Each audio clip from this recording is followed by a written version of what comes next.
င်္ဂလာပါရှင်။တငယ်ချင်းတို့တစ်ခါတလေစဉ်းစားကြည့်ဘူးလား။တကယ်လို့မတော်တဆအလုပ်ပြုတ်သွားရင်ဒါမှမဟုတ်နေမကောင်းဖြစ်လို့ငွေအများများသုံးရတော့မယ်ဆိုရင်ငါမှဘယ်လောက်ထိတောင်းခံနိုင်တဲ့အင်အားရှိလဲဆိုတာကိုပါ။ရှင်နှီးမြုပ်နှံမှုတွေမလုပ်ခင်ငွေတွေပွားအောင်မလုပ်ခင်မှာကျမတို့အားလုံးအရင်ဆုံးတိစောက်ထားရမယ့်ဘဏ္ဍာရေးခန်းစစ်တစ်ခုရှိပါတယ်။အဲ့ဒါကတော့ရေးပေါ်ရမုံငွေပါပဲ။ဒီနေ့ဗီဒီယိုမှာတော့ဒီငွေကိုဘယ်လောက်ထိစုထားသင့်လဲပမာထားသင့်လဲဆိုတာကိုအသေးစိတ်ဆွေးနွေးပြီးသွားပါမယ်။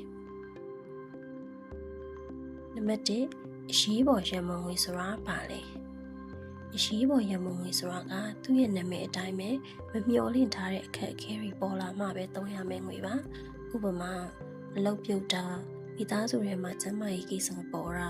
ဒါမှမဟုတ်ကိုယ့်ရဲ့အိမ်သို့မဟုတ်ကားပြတ်သွားတာမျိုးတွေအတွက်ပေါ့နော်။ဒါကအပျော်ပါသုံးဖို့အတွက်မဟုတ်တယ်လို့ဖုံးအသက်လဲဖို့အတွက်လည်းမဟုတ်ပါဘူးနော်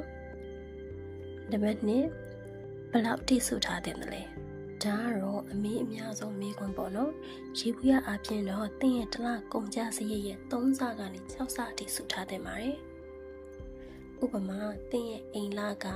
စားစရိတ်မီးဖို့ရေဖို့အကုန်လုံးပေါင်းတစ်လကို9သိန်းကုန်လဲဆိုပါစို့နော်ဒါဆိုရင်အနည်းဆုံး15သိန်းကနေ30အထိတည်တံ့ရှိနေရပါမယ်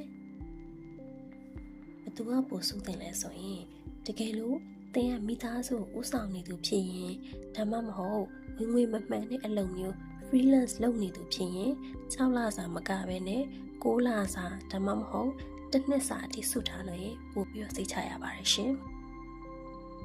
နံပါတ်3အနေနဲ့ဘယ်နေရာမှာထားသင့်တယ်လဲဒီရမုံငွေရဲ့အဓိကရည်ရွယ်ချက်ကအမြတ်ရဖို့မဟုတ်ဘဲနဲ့အလွယ်တကူထုတ်သုံးနိုင်ဖို့ဖြစ်ပါတယ်ဒါကြောင့်မို့လို့ဒီငွေကိုညီခွက်ဝယ်ထားတာမျိုးဒါမှမဟုတ်ဈေးကစားနေတဲ့အစုရှယ်ယာတွေထည့်ထားတာမျိုးမလုပ်သင့်ပါဘူးနော်ဘဏ်မှာတည်တဲ့စုငွေစည်းရင်းတစ်ခုဖွင့်ပြီးထားတာကအကောင်းဆုံးပါလိုအပ်တဲ့အချိန်မှာချက်ချင်းထုတ်သုံးနိုင်ဖို့ကအဓိကပါပဲရှင်ဥမာစဆုမဲ့သူတွေအတွက်30-40ဆိုတာချက်ချင်းကြီးမဖြစ်နိုင်ဘူးလို့ထင်ရပါလိမ့်မယ်။အမငယ်ပါနဲ့နော်။ပထမဆုံးရည်မှန်းချက်ကိုတစ်လစာကုန်ကျစရိတ်အရင်ရအောင်ဆိုပါ။အဲ့ဒါရပြီးတော့မှ3လစာ6လစာအထိတဖြည်းဖြည်းမမီတဲ့နေရာမှာထားဖို့ပါပဲရှင်။အရေးပေါ်ရမုံငွေရှိထားခြင်းကတင့်ကိုငွေကြေးအရာလုံခြုံမှုပေးနိုင်ရုံတင်မဟုတ်ဘဲနဲ့စိတ်ပိုင်းဆိုင်ရာအေးချမ်းမှုကိုပါပေးစွမ်းနိုင်ပါတယ်။ဘလို့အခက်အခဲပဲလာငါမှရင်ဆိုင်မှုအရန်သိရှိရဆိုတဲ့စိတ်ကအရန်တန်မှုရှိပါတယ်ရှင်။တငယ်ချင်းတို့ရောအရေးပေါ်ရမုံငွေစုပြီးကြပြီလား။ဘလို့အခက်အခဲတွေရှိလဲဆိုတာကို comment လေးမှာပြောပြပေးပါဦး။